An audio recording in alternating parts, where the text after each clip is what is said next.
LowDown Nation,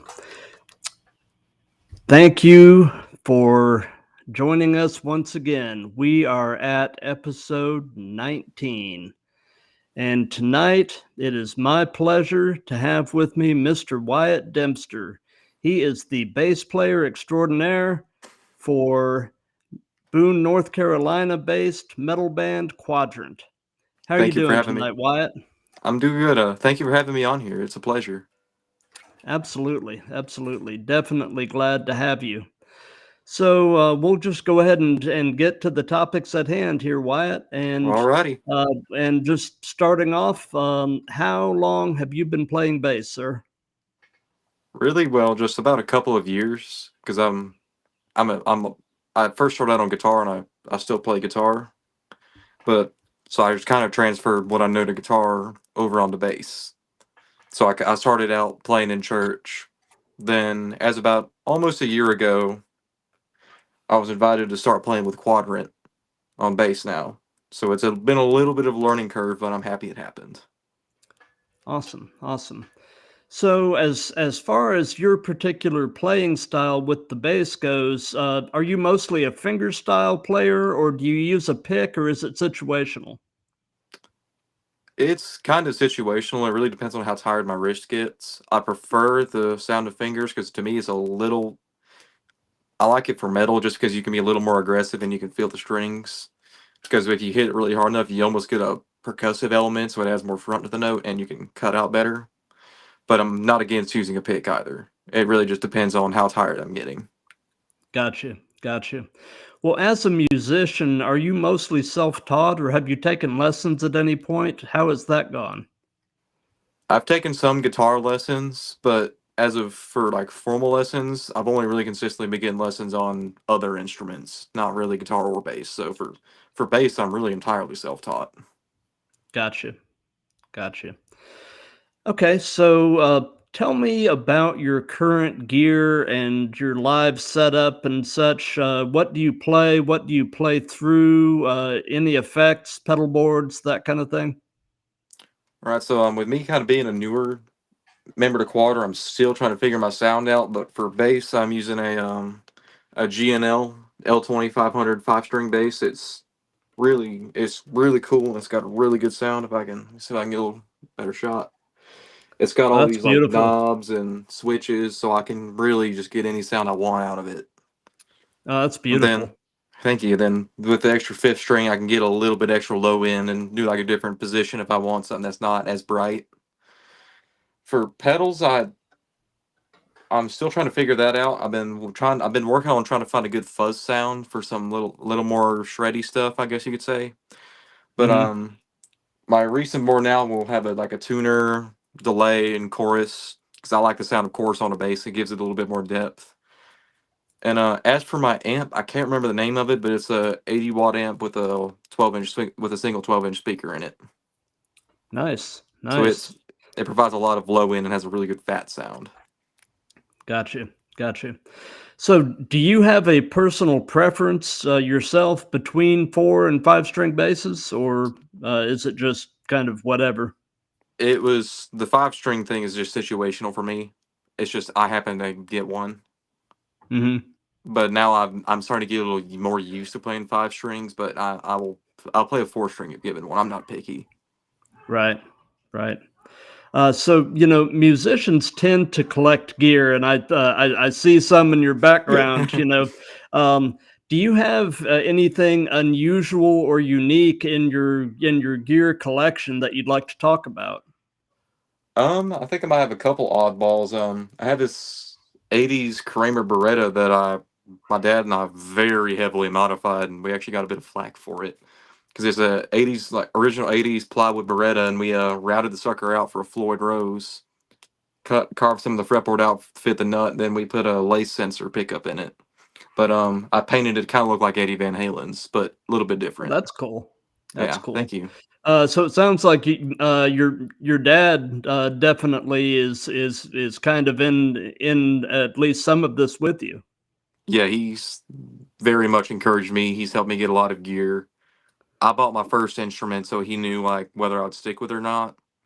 But Right. after that, he's done nothing but help me and encourage me. He's been amazing with it. He actually showed me Quadrant, so that was really one of the so that's a cool connection I have with him. Is he actually showed me Quadrant. Oh, that's neat. Hmm. That's really cool. So, I always ask this, and it's really just kind of a funny question. But as far as bass goes, how often do you change strings? Um, really, just I'll be honest, I don't change them very often. Well, the reason I find that question funny is bass strings are expensive. Yeah, I mean, that is the main you reason I don't want to change them because I don't feel like spending $50 every couple of months. right, Had right. they been the price of guitar strings, I'd be going off the wall Oh restringing. yeah.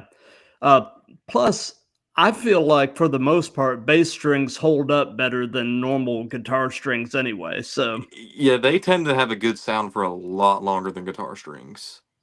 absolutely, absolutely. So, who would you say are some of your personal musical influences? That's kind of a tough one because I don't really know if I have a specific favorite, just rather a bunch of different musicians that I really draw some inspiration from. I'm a fan of a classical sound, so I'm a fan of stuff like Randy Rhoads and Yngwie Malmsteen. I'm a big fan of that on guitar. As Hmm. for bass, I'm a Cliff fan. He has a lot of the classical sound too, then he's just awesome. Then I'm kind of almost trying to push for like a Rickenbacker, almost like a Motorhead bass sound. So like a Hmm. really throaty mid-heavy sound. I've been trying to get that, so I guess you could say Lemmy and Cliff are my inspiration on bass. But Gotcha, for guitar, it's a gotcha. lot of people like I was a big Pantera fan, so Dimebag Darrell, Randy Rhoads, Malmsteen. I guess early on I was just Stevie Ray Vaughan. I started out playing blues. Hmm. Very cool. Very Thank cool. you, thank you. Yeah, I've recently been uh, really listening to a lot of prog. Mm. Rush, Dream Theater, things like that. I'm personally, I'm a big Geddy Lee fan, and John Mayung from Dream Theater is just amazing. I don't know if you've listened to much Dream Theater, but they are just amazing musicians. Oh yeah, I listen more to them more actually for their keyboard player Oh because yeah, Jordan. yeah what he can do is truly just mind blowing. Because I tried learning keyboard a few years back, and I was looking at him. I was like, wow, it was Yeah, just mind boggling what he can do.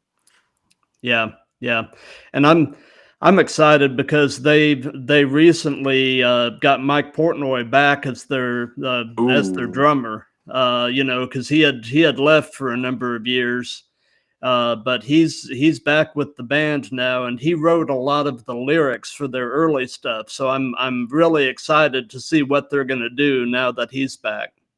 oh, So. I'm sure it'll be really awesome. Oh, no doubt, no doubt. So, what was the very first concert you attended as a fan? It was a Quadrant show actually.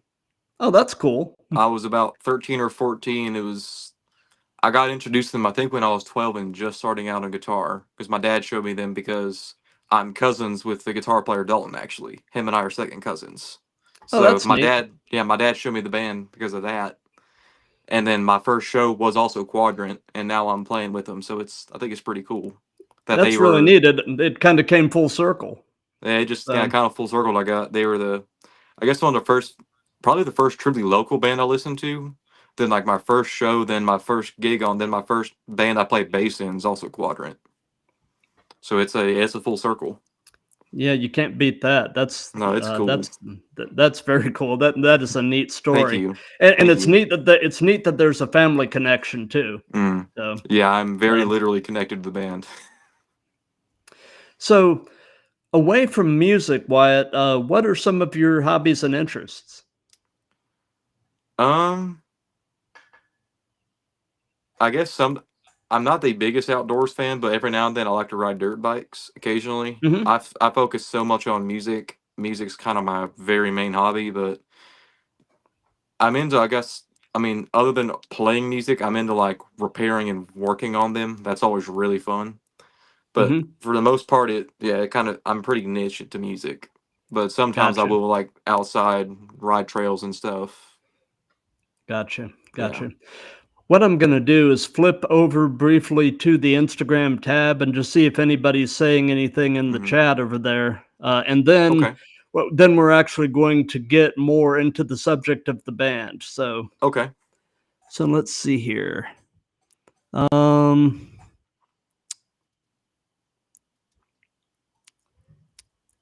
oh, cool.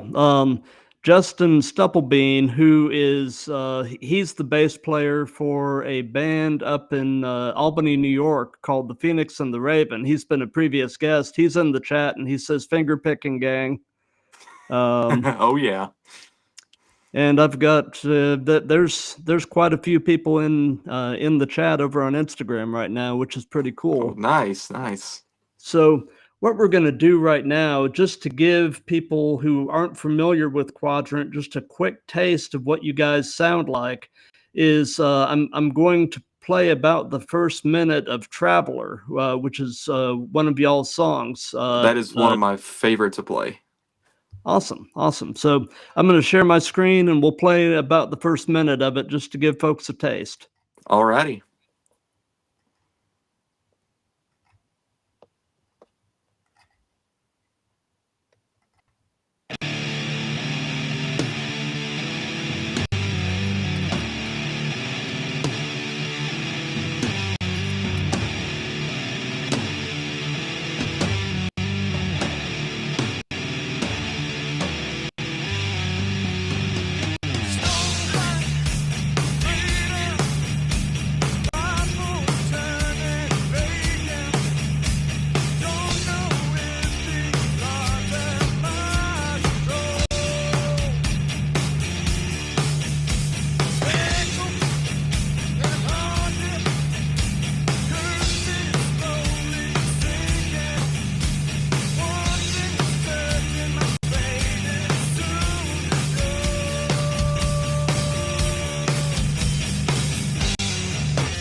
Yeah, like I said, I just wanted people to get a quick taste of it. That is a great song. Thank you. Yeah, I Um, love. There's a uh, song that puts a smile on my face playing it. It's Traveler. is that a fairly new song? It's from Quadrant's second album, Gravemind, so it is one of the newer songs. Okay, okay. So, so I guess tell me a little bit about Quadrant. You know, how long has the band been together? Where did the name come from? You know, things like that. Um, as far as I remember, Quadrant was formed in 2017 officially. As for the name, that I can't tell you because I only joined about a month or so from now this year, so I'm a very new member. Got you, got you. So, I mean, can you tell me, I guess, about the songwriting process within the band? Is there a primary writer, or is it kind of a collaborative thing? How does that go?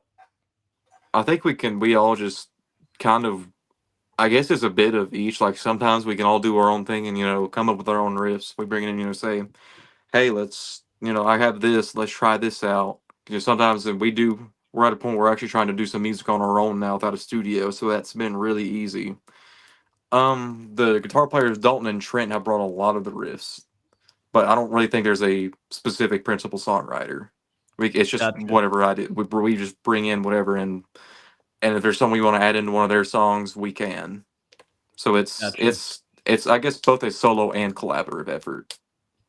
gotcha. Your singer has a nice voice. He's a Trent is very much a powerhouse. He's a great singer, great front man. Okay. So, uh, I'm presuming that you know, Quadrant is not a full-time thing. Uh, in terms of I'm the members. I know you said you're still in high school. Yes, sir. I'm Um, 17. but like I'm presuming the other members of the band all have day jobs. Yeah. Yeah, Yeah. Yeah. We all want it to be our job, so we're really hoping right. we'll get to that someday. But yeah, it's as of now, it's not a true full time job as much as Gotcha, we want it to be. Yeah. gotcha. Well, keep working at it, and you never know. Hard work pays off. Oh yeah. I think Uh, one thing we are all unison with is we all want to make it together. So I think there's just Gotcha. a really cool. We have a really cool connected aspect with that. So, if you can narrow it down to one or two stories or anecdotes, what have been some of the most interesting experiences that you've had playing live? For I've really only done one live metal show, and that was with Mhm. another band I played guitar in called Glass Anchor. They were my first metal show, and we played about a 20-minute set of original songs. I've I haven't done a gig with Quadrant just yet because we're just getting back from a hiatus actually pretty recently because I Gotcha. attended their last show and that was in 2022, and we have one coming up here in Boone June 8th, so I'm stoked to play because Oh, I've I'm sure. always kind of wanted to play these guys. So I think it's kind of filling, little 14, 15-year-old me's kind of dreams of playing in bands and stuff. Awesome. Awesome. So you said that Traveler is probably your favorite song to play? I remember one of our last rehearsals. Yeah, it brought a really big smile to my face. It's heavy, but not like so heavy you can't listen to it, and it's groove. It's got such a good groove to it. Right, right. I like the chug to it is Hmm. definitely cool, and it sounds like it's got a fun but not overwhelming bass line. So, Yeah, it's good. I mostly am in unison with the guitar in it, right, but right. it's just a really fun, really groovy song. It really gets you going. Gotcha. So, before you you said you really haven't performed live a lot, but in the times that you have, whether it be with Glass Anchor, or you said you did some playing in church. Uh, is there anything that you do consistently before you go on? Any like pre-show rituals or whatever? Not rituals, but like Hmm. traditions that you. Uh, There's not really much of a ritual unless you want to talk about the my sacrifice, but we don't need to talk about that just yet. But it I don't really do much. It really depends on the instrument I'm playing because I do play multiple different instruments. So like where I've only done one metal show, I've done a lot of different stuff from where I'm still in high school because I take band in high school and I'm a trumpet player. So it really depends on the instrument. So I might do some warming up, but for guitar and bass generally, other than like a sound check, I don't really. I just get up and have fun. gotcha, gotcha. Yeah. So so you're we had talked beforehand. You're up in Boone, North Carolina. Is that your actual hometown? Have you pretty much grown up there, or is are you from someplace else? Boone is kind of a good, I guess you could say, blanket statement for where I'm at because really I'm about a half mile, or not a half mile, but a half hour out away. It's a little place called Sugar Grove. Okay, But I say Boone because it's relatively close by and it's easier because most people know Boone a little easier. But yeah, I've been here my entire life. I've never moved, and I'm currently going to a high school in Boone. nice, nice. So what would you say is your favorite thing about that area? Uh, Um, in my area, I guess some of it's just from where I'm not actually in a suburban area, so you get the peace and quiet, kind of a little more of a rural aspect, I guess. So I really like not having neighbors because then I can be really loud when I play and don't have to worry about setting anyone off. Right. It's only my parents when I'm rattling the walls here. But then also, I'm also living kind of in a family house because my great grandparents live in the house I'm in too. My grandmother's just up the road, and I have one of my aunts just above her. So it's very family based, I guess you could say, around here. But then for actually in Boone, there's a lot of cool stuff in Boone, and especially with App State and Boone, App really has a just really good music program. There's COVID hurt a lot of it, but there used to be a pretty good music scene, pretty awesome music scene. Being you could always see like someone busking. There's a lot of mountain music because Doc Watson was in Deep Gap, which wasn't far from Boone. So you can Right. get there's I could say that you can definitely say there's like some bluegrass roots in Boone. Mm-hmm. So there's just that really cool like mountain bluegrass aspect to Boone that it really gives it something special. So so you said that the music scene there is in the process of kind of recovering after COVID. But Yeah, would you say that it's definitely starting to take hold again, though? that I can't really attest to. Like there's some bands, but COVID like really hurt it. Like I would almost say it about killed it. Hmm. Hmm. Like it really hurt the scene up here. It didn't really hurt the music school much, I'd assume, but there's because there's always students coming in here. But as in for like live music that's outside of colleges and stuff, I think it really hurt it Hmm. because that and plus I think a lot of bands Quadrant would play with has kind of moved away from Boone. So like Gotcha. we've yeah, and So, then oh, go ahead. oh sorry, I just thought about this. I didn't mean to cut you off. No, no. Then I guess with Boone being a very college based, I think you can also say it depends on the student body, especially for genre. So you might have a little more of a metal focused student based one set of years. Then now it could be a little more bluegrass based. So I guess you could also say it depends on who like what students are there. Gotcha. Gotcha. And that can really vary almost year to year as Hmm. to Yeah. who's coming in and who's Hmm. graduating. Yeah. Yeah. So yeah, yeah. That is. So the next question we're going to be getting to is actually one of my favorites. I've Hmm. asked this in every one of these, and I always get some really interesting questions. And you're a pretty young guy, so I mean this this may be a little hard for Hmm. you, but knowing what you know at this point, if you could give any advice to your younger self, what would it be? Younger self. I guess it's the problem I'm still struggling with is to like don't be too harsh on yourself. Like you're obviously, I mean, I've only really played guitar for actually music in general only for like 6 years. So I mean, Hmm.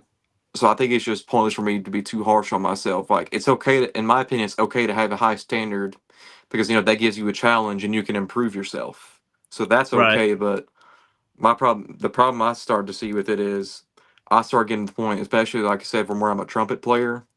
Trumpet is really weird in the fact it can all change depending on like the shape, like what your face is feeling like.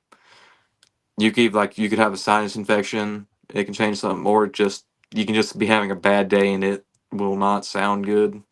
Room acoustics mess with me on that too. So there can be like a solid good bit. I can be like, oh my lord, what is wrong with me? I suck. Right.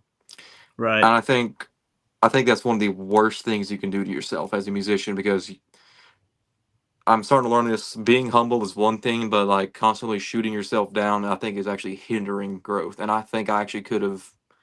I personally think I could be even better had I quit doing that a little earlier. Yeah. Than I mean, in a lot of ways, Wyatt, we all tend to be our own worst enemies and mm-hmm. our own biggest critics.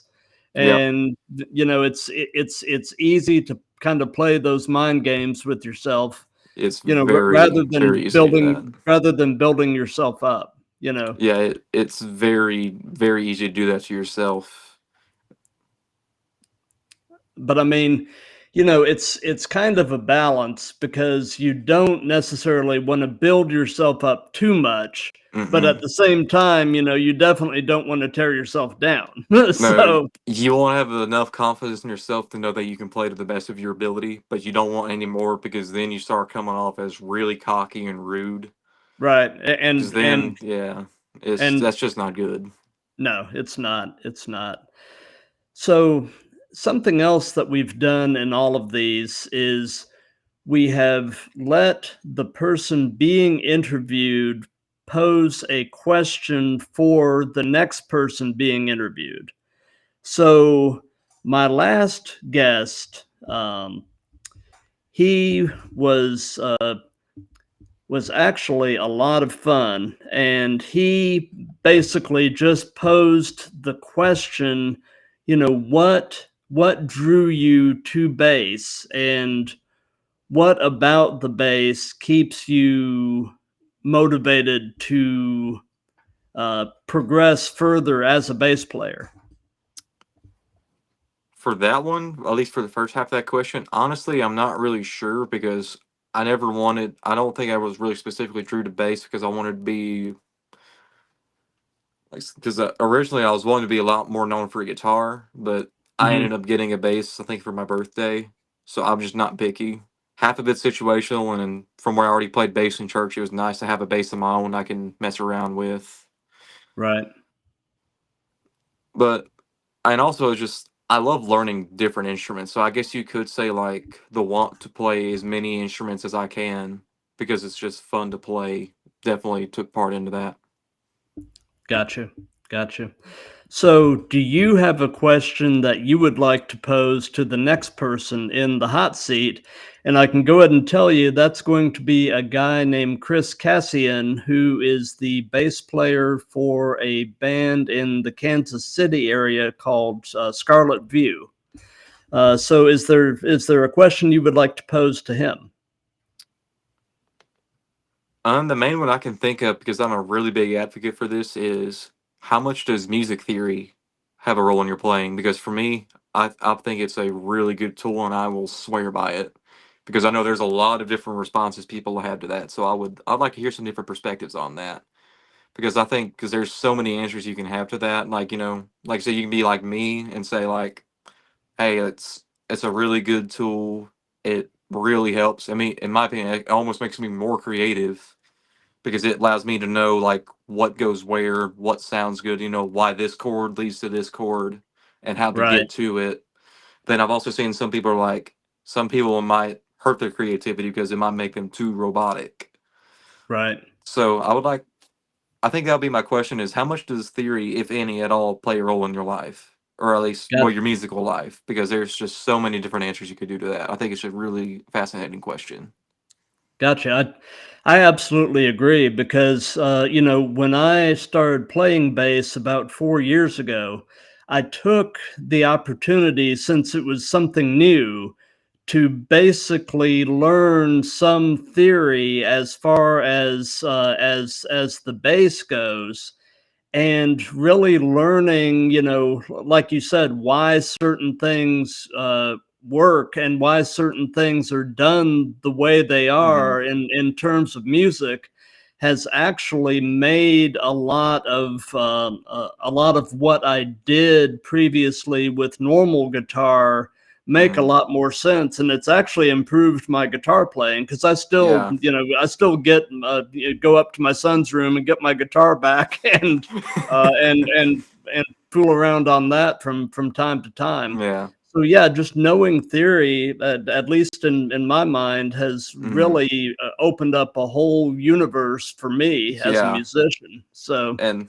I was just about to say the same thing, just reworded is to me, like, depending on what you know, like, you don't need to do an in depth study of, the harmonization of Bach. I mean, you totally can, but you don't have to.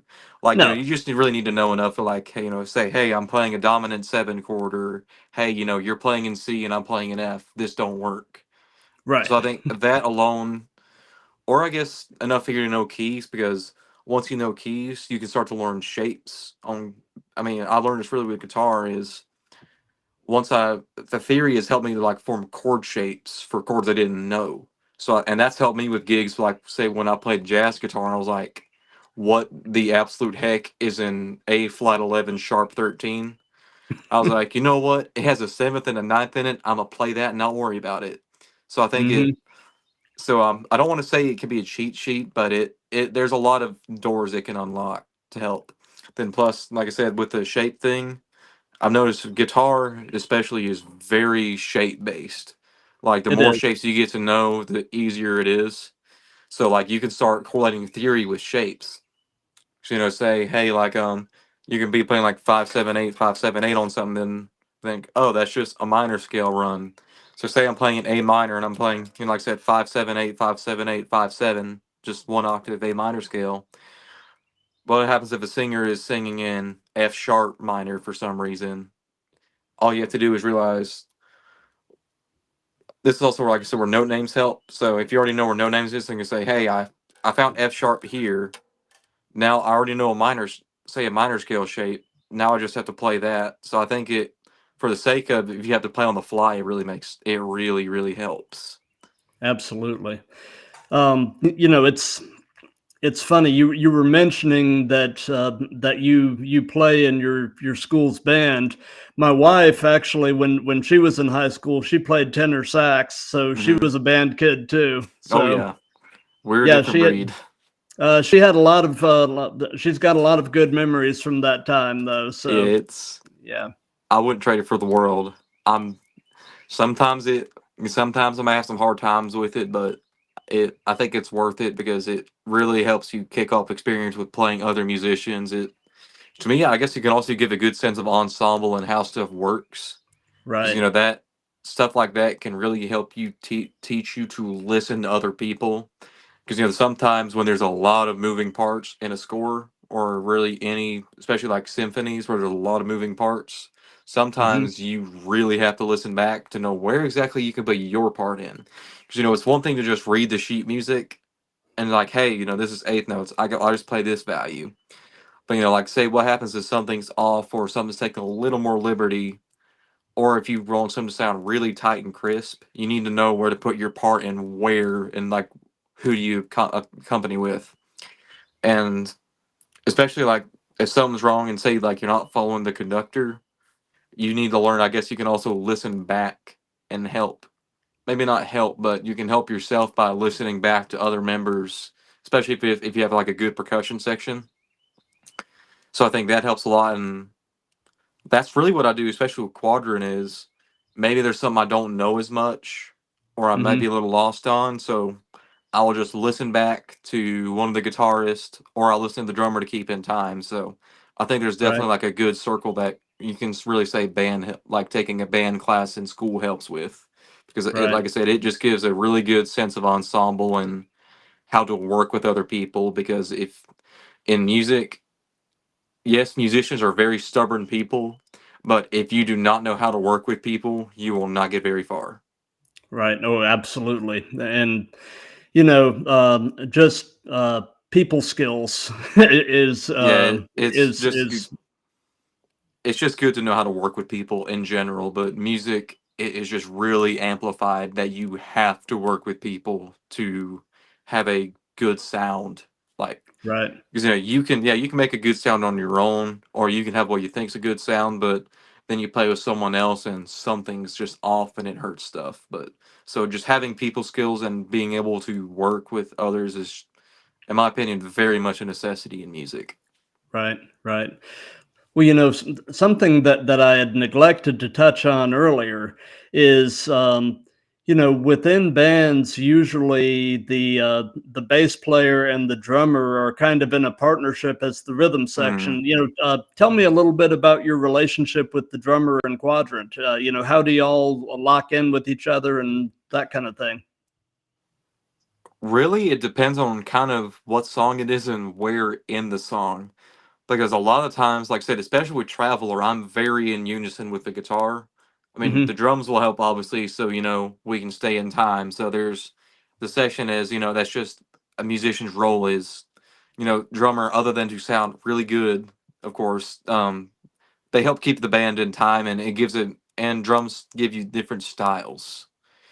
That's one thing that's really good with drums and bass. If we wanted to say we could change the sound, we could change the style of a song on, we could change our styles on a fly, and it'd be a totally different sounding song. Right. But as for sometimes I get a lot of my rhythm from the drummer. So say like he's doing a really cool rhythm on the kick drum I want to do that could help add punch to the guitar or something, so I'm not following the guitar just verbatim and being boring. I might use like say a rhythm I heard and like from the drums or a rhythm that fit the style of the piece and then add little fills in based off of that. So I guess you could say my relationship with the drummer is A, he helps keep me in time like the rest of the band, and B, he can kind of give me some inspiration on what I need to play. Because Gotcha. yeah, you can follow guitar, but sometimes, like especially with Quadrant, I've noticed where there's a lot of movement that can get really tricky, and then sometimes it's just boring if the guitar part's simple to just follow that. So sometimes I like to try to go off a little bit, add like a pentatonic fill in somewhere, and that's where drums come in. So like what style you need to play this, because if I'm sitting here playing metal and I do like a swing jazz style, that just wouldn't work. So it really helps with style, like how to play Right. something. Right. Right. I'm going to flip over to the Instagram tab and just All right, see if anybody's got anything going here. Um, somebody, Stevens Trey on that's Instagram the is saying let's go Wyatt. that's Squadron's drummer. He is probably the best drummer on this side of Boone. Very Like I will cool. attest to that. I'd say he's probably. I'm pretty sure he's the best drummer on this side of the mountain where we're at. And Justin Stupplebean, the guy that I mentioned earlier, is Mm. saying for cool techniques, check out Ginger. Oh, I love Ginger. I've seen them live. Their bass player's cool. That Yeah. dude, I've never that guy. He's something else. Oh yeah. And The whole and band is just so their good. Tatiana, their singer, a girl that can do those type of guttural vocals, It's that's otherworldly. she, in my opinion, she does it better than the guys. Like I can Yeah. actually understand what she's saying because, like I said, because my dad and I listen to a lot of the same music. Him and I are both metalheads. We went and seen them live with Breaking Benjamin and Disturbed, and we were both pretty disappointed. They only had like a 30-minute set because they rocked it. Oh yeah. Tatiana sounded so good, like beautiful, beautiful, clean voice, and some of the just most brutal, face melting vocals I think I've ever heard live. And Yeah. She is. she can switch to it on a dime like it's nothing. Yeah. It's And it's it's impressive. it really is, and that type of the technique involved in that kind of vocalizing is, a lot of people don't fully understand how much of a technique thing it is, but it's just amazing that especially that a woman can do that kind of vocalizing Hmm. in like you said, in many cases better than the guys. It's Yeah, because I know, especially with a lot of people, they think, "Oh, metal's just a lot of screaming." No, because that kills your vocal cords. You can't. exactly. Yes, but that shows that they're very good showmen if it sounds like they're just screaming. There's a lot of tech. I'm personally not a metal vocalist, but I can understand there's a lot of technique how to get these different sounds. Vowel shape will affect how we can affect pitch. But also with Tatiana doing it better than guys, I think it also shows that metal's not specific to one gender because if she can do it, I think anyone could. And Absolutely. that's not even Absolutely. meant rude or anything. It's just that No, shows that yeah, like if you put your heart into it, metal don't matter about it don't care about genders, whatever sounds good.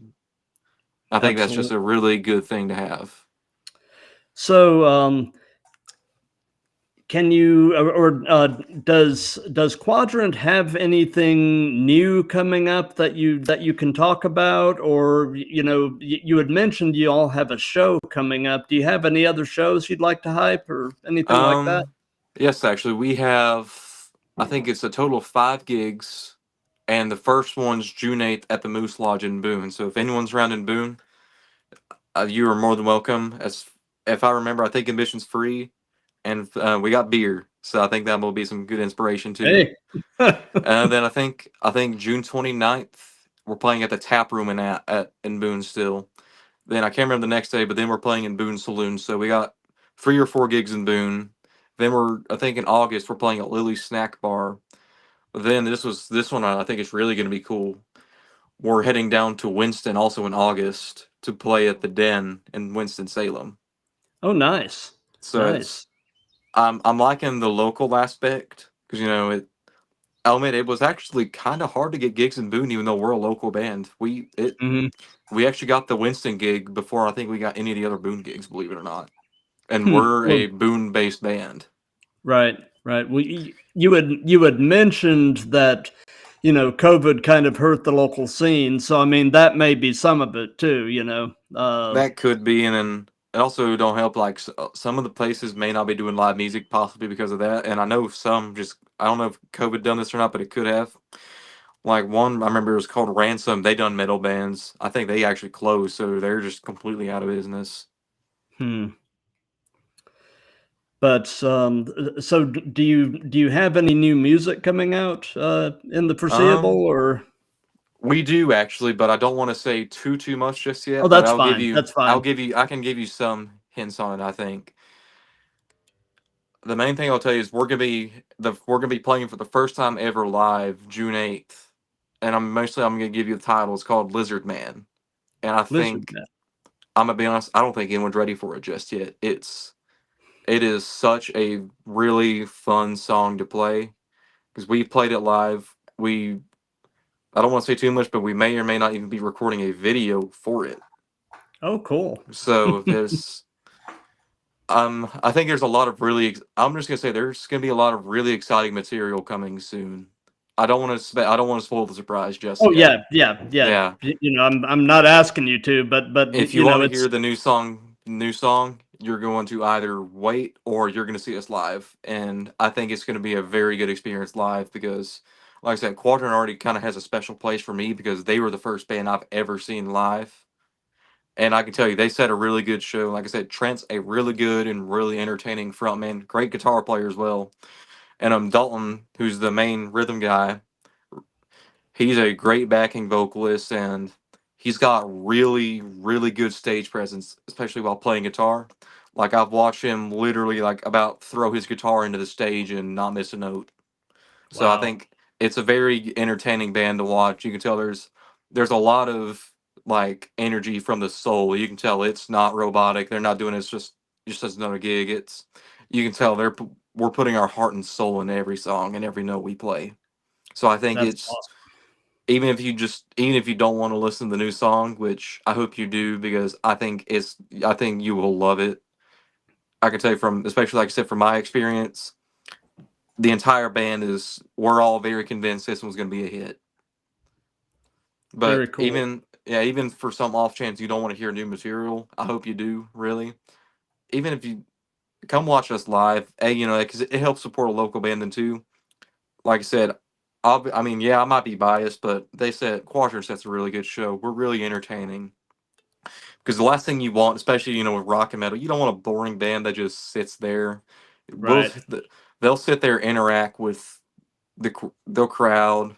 Like I said, we move around. Like I said, Dalton he about throws his guitar literally into the stage. So you have that really cool aspect of him going off while still playing rhythm. And you can actually find videos of like Trent kind of going into the crowd while he's singing. So there's a really good crowd interaction. So I think it's even if you don't like metal, I think it'd be a good show to worth seeing because in my experience, everything is better live. Then Oh, plus, for when sure. you have that band that is really all for a personal connection with the audience, I think it makes it that much better. So I think it's just good all around to hear us live or any band in Absolutely. general. So I think that'd be another Absolutely. good tip for people is a support local music and there's nothing wrong with Hmm. finding live music because even if you don't like the genre, do it because it's a whole lot more fun live. Oh, for sure. For sure. Well, we're getting toward the end of things here, and I want to thank everybody that's been watching live. I want to thank everybody that'll watch this on replay later, And I want to thank you, Wyatt. You have been an absolutely amazing guest. Like I said before we went live, my man, you are wise beyond your years, and Thank you. uh, I'll say this much too: your parents have a lot to be proud of. You Thank you are so really quite a much. young man, Thank and you. I'm definitely excited to see where things go with Quadrant, and I'm definitely excited to see where things go with you personally. Thank you So, so much, and thank you for. It's an honor for me to be on here. Thank you. This is really my first like metal based interview ever. Like, well, this is one of my first music interviews. So, like, thank you for this experience. It was every bit worth it. It was truly a blast. I love doing stuff like this. Thank you so much. oh, And then, absolutely. And it, something else I'll bring up. I've started, once a month or so doing a new music spotlight show. So, down the road, as Quadrant puts out new material, I would definitely like to have you guys come back and during one of the months that you've got something new coming out, we'll play the song in its entirety, and then you and potentially other folks from the band can talk about the song, the songwriting process, the recording process, things like that. And again, it's just a way to lend further exposure to new music. Thank you so much for that. I will definitely talk to the guys about possibly putting our new song maybe into that because when we're going to release this, I think we're really going to push this one because like I said, as a whole band, we all think this one's going to be a hit. We Awesome. have we have worked so hard on it. We poured our heart and souls into it. And if you listen closely, I'm gonna give you a little drop, but I ain't gonna tell you what too much on it. Listen for new sounds in it because you might hear some stuff you ain't used to hearing in a metal song in it. So Oh, cool. I think there's gonna be a lot more depth than just your typical metal song in it. So I think Awesome. there could be a lot you can deep dive in it. And then Awesome. like I said earlier about my parents, like you said, thank you for that. And the main thing I can say about them is they've done nothing but be just the best, most supportive parents I think a musician could have. They've attended pretty much every performance I've done, and for me doing band, I never said this also, and orchestra, that's a lot. So It is. they've supported me nonstop. Like I said, they've helped me get instruments. They've allowed me to take lessons on trumpet because I'm wanting to go to school for music on that. So they've helped me with that. They've helped me get ready. So for like regional and state auditions on that, it's just they're the best parents I think I could get for what I'm doing. In all honesty, they're awesome. Well, that is terrific. That is Thank just you. awesome. Well, anyway, like I said, I won't take up any more of your time, but this has been an absolute blast, Wyatt. And I'm glad to have met you, and I look forward to staying in touch. Good. Thank you. It was a blast meeting you, and don't worry about time. I have all day, so don't worry about that. So if you have any more questions, that's okay. But yeah, it was an absolute blast doing this, and it was an honor to meet you. Well, thank you, and like I said, everybody watching, have a great rest of your night and a safe and productive week ahead. And I'm going to be live again on Tuesday with Chris Cassian from Scarlet View, and then the following Tuesday, May 28th, I'll be live at 8 p.m. Eastern with members of a band here in Atlanta called the Novanauts. So anyway, and I've got more stuff coming up in June, but y'all will hear about that as it gets a little closer. Anyway, have a good night, everybody. And I hope you the best with this too, because I love this interview thing. So I can tell you, you have my support, and I hope you have the rest of the band's support and everyone else's support. I think you have a really great thing coming. Wyatt, thank you.